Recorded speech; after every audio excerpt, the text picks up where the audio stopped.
Hello everyone! Welcome back to my YouTube channel, Pinoy Crew TV. Una sa lahat, maraming salamat sa lahat ng nag-subscribe, sa lahat ng mga nanood sa aking mga videos na mga reaction, simple reaction lang. So, ayan, napanood natin yung pagbisita ni Bangag at ni Auntie Claire, Auntie Mad Claire doon sa Canada. At nakita natin na si Bangag ay naging tagapayong na lang siya ng Prime Minister ng Canada. Kalalabas lang nila galing sa Jollibee. Tapos, si Auntie Claire naman ay sinabi niya na mga bastos daw ang mga Pilipino kasi nga sabi na kinuyog daw siya doon, which is hindi naman yata siya kinuyog, ano lang siya, sinigawan. Ganun ba yun? Kasi ang pagkakaintindi ko sa kinuyog is hinawakan ka, sinuntok ka, or sinampal ka, ganun ang sa akin pagkakaintindi sa kinuyog. So kung sa kuyog, salita lang yun. So yun kasi tumakas sila sa rally sa Pilipinas, di pagdating nila doon, rally pa rin. Tapos, sinasabi nila na ang babastos ng mga Pilipino. Siya, hindi ba siya bastos? Bastos naman siya pagka mga Duterte ang pinag-uusapan. Basta, against the Marcoses, ay sinasabi niya ang bastos. Yanon. So, pareho lang sila, mga bastos. At yun ay isang kahihiyan kasi nga, sa international pa talaga at marami ang nakakitang mga puti. May mga puti din doon na nagsasalita ng mga PI, ganun. So, may mga OFWs na umalma doon sa sinasabi nila na ipapadeport at talagang nagpaliwanag sila kung bakit nandun sila sa rally at kung bakit sila ay nagrarally. So, pakinggan natin yung kanilang rally. Wait muna, nagmamadali ka kasi ito. Pakinggan natin yung kanilang mga saloobin kasi yung saloobin nila, saloobin din namin, saloobin din natin, lalong-lalo na tayo ng mga mahihirap. Kagaya sa amin, mahirap lang kami. Di syempre, umaalma tayo dahil sa dami-dami ng pera, hindi naman tayo napagbibigyan. Hindi ibig sabihin na nag-antay tayo ng ayuda.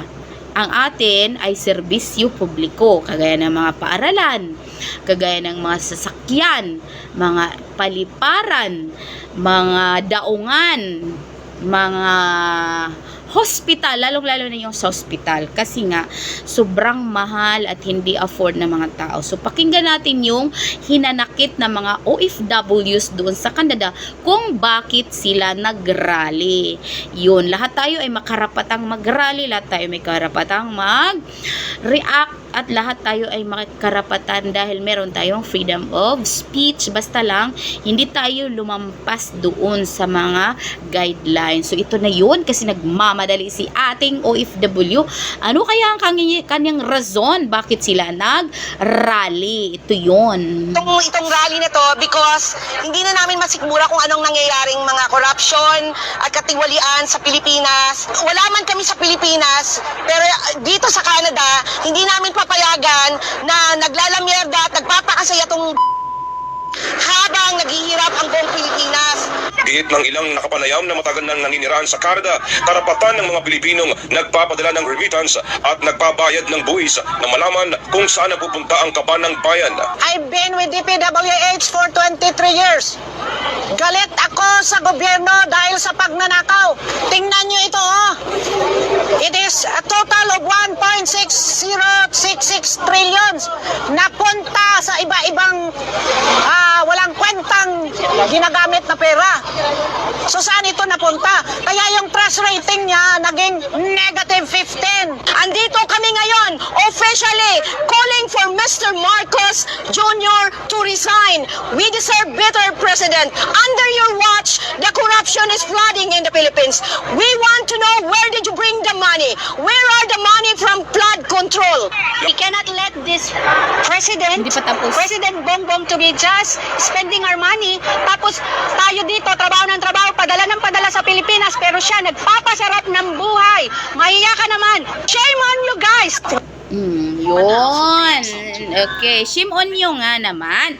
Kasi ang mga OFWs, billions ang remittance every month. At kasali na ako doon kasi OFW din ako. OFW yung mahirap. Ganon. So, hinahanap nila yung mga pera na kanilang padala kasi nga pag umuwi sila, hindi naman napapakinabangan.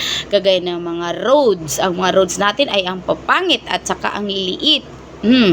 At saka pag sa ospital, hindi ka tatanggapin kung wala kang deposit, ganon.